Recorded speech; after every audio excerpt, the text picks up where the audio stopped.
And one of the assurances President Trump made in his remarks today was his intent to increase deportation for undocumented immigrants. His incoming Border Czar calling the Windy City, Chicago, ground zero for those efforts. Mariam McCarr was in Chicago today. She spoke with Jose and Ariandra, who help lead immigration nonprofits, about how they are getting prepared. Concerns of mass deportations in the Midwest's biggest city are rising after reports major ICE raids could be coming to Chicago as soon as Tuesday.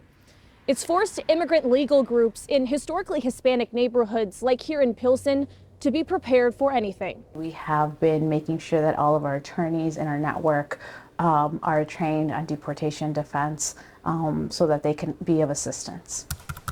Arandira Rendon with the Resurrection Project in Pilsen says for now, preparation is key.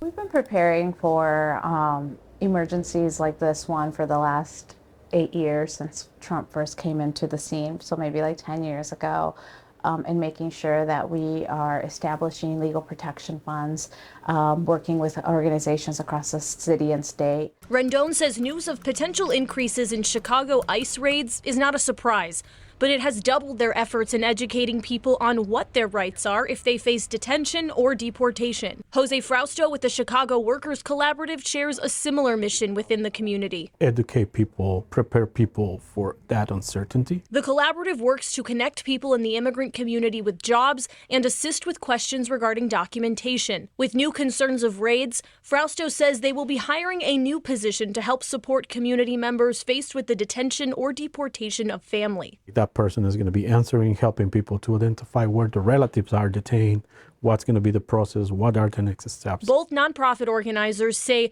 those they help have become more fearful of the unknowns. A lot of businesses also in our community are owned by immigrants, and they themselves are fearful.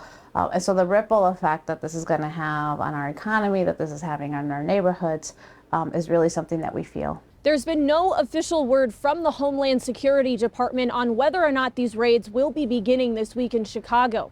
But President Trump and his cabinet have vowed that deportations will be one of the first moves he makes back in office. In Chicago, Mariam McCarr, TMJ4 News.